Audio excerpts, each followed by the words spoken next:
bem? Eu sou a Laura. Se inscreva no meu canal se quiser. Laura Silva está escrito. Tem um monte de vídeo, mas eu tô começando agora. Agora a gente vai fazer uma papinha rosa, papinha de morango. Então, a gente tem que ter o creme das princesas. Creme das princesas. Uma colher desse tamanho e uma, né? Mas pode dar pra boneca, né? Baby Alive também. Pra Baby Alive. Então, aí a gente vai abrir a maquiagem. Mostra aqui a maquiagem que eu tô dando zoom. Não, eu tô dando zoom. Aqui, então, gente. E a Laura vai usar que cor? Aponta o dedinho aí. Rosa. Esse rosa aqui? Esse.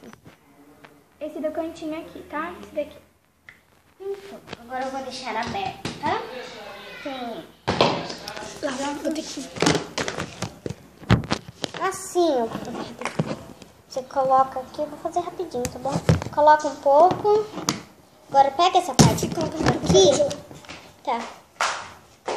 Agora eu vou arrancar um pouquinho da rosa. Tá bom? Arrancar um pouquinho, ó. Essa maquiagem é muito dura de tirar. Maquiagem. Fecha a maquiagem, só bota um pouquinho. E misturem, tá bom? Misturem bem. Vocês vão colocar esse. Vocês podem colocar Johnson's também, viu? Então, eu vou pegar mais um pouco.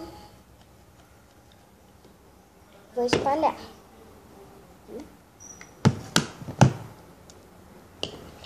Vou espalhar. Espalhar, espalhar, espalhar. Vai ficar mais ou menos desse jeitinho aqui, ó. Calma aí. Mexem, mexem bastante. Pode colocar bastante, mas eu vou colocar pouco porque o meu creme está acabando, tá bom? Vai ficar assim. Papinha de morango. Certo? Vai ficar assim, ó. Oi? Tá.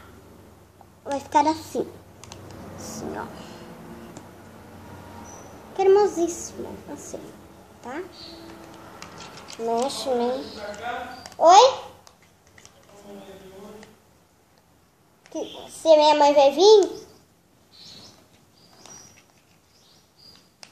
Tá, amanhã tem reunião, viu? Eu sei. Viu? Cremosíssimo.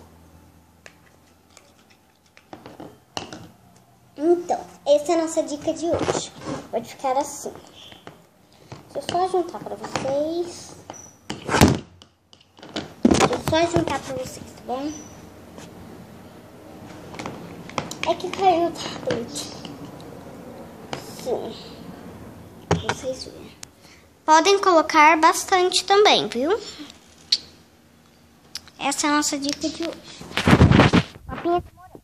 Podem dar pra Baby Life, tá bom? Se quiser, pode usar Johnson.